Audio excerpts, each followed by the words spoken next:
Hello student, मैं हूं Ankita ma'am और आज मैं आप लोगों को the French Revolution chapter 1 of history explain करने जा रही हूँ line by line. Okay, first page is the flashback of whole chapter. So let's start.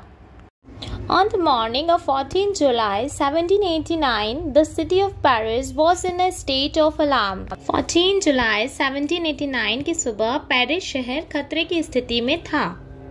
Rumors spread that he would soon order the army to open fire upon the citizens.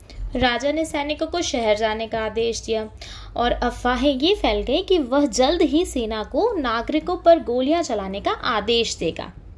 Some 7,000 men and women gathered in front of the town hall and decided to form a people's militia.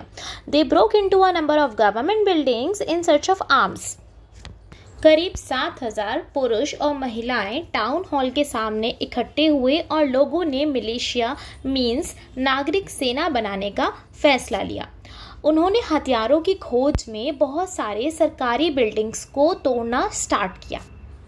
Finally, a group of several hundred people marched toward the eastern part of the city and stormed the fortress prison, the Bastille, where they hoped to find hoarded ammunition.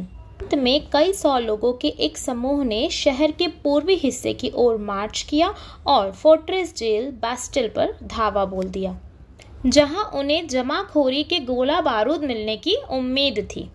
In the armed fight that followed, the commander of Bastille was killed and the prisoners released, though there was only 7 of them.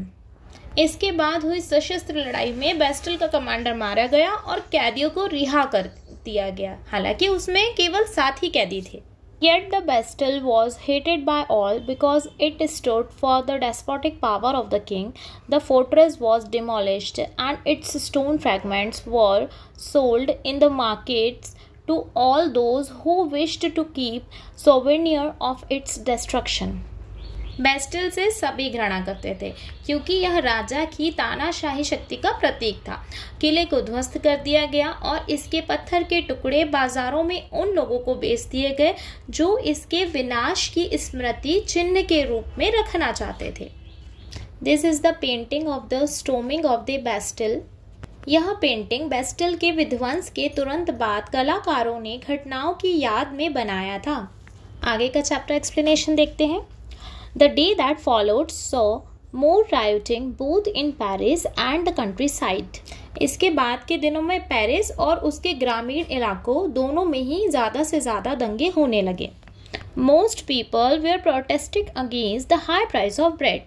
ज़्यादातर लोग bread की बढ़ी हुई prices का विरोध कर रहे थे. Much later, when historians looked back upon this time, they saw it is the beginning of the chain of events that ultimately led to the execution of the king in France. Though most people at the time did not anticipate this outcome. How and why did this happen? बहुत time बाद जब इतिहास और उसके समय को देखा गया तो ये पाया गया कि जो जितने इवेंट्स हो रहे हैं इनकी शुरुआत थी, ये सारी चीज़ें उनकी स्टार्ट थी और जो फाइनली फ्रांस के राजा के एग्जीक्यूशन की तरफ ले जाती है. हालांकि उस समय के अधिकांश लोगों ने इसके रिजल्ट की कोई भी आशा नहीं की थी. ऐसा कैसे हुआ और क्यों हुआ ये कोई भी नहीं जानता था उस टाइम. अब अगर आपको वीडियो अच्छी लगी हो और आप चाहते हैं मैं सेकंड पेज और थर्ड पेज का भी एक्सप्लेनेशन करूं तो फिर आप लोग कमेंट करिए.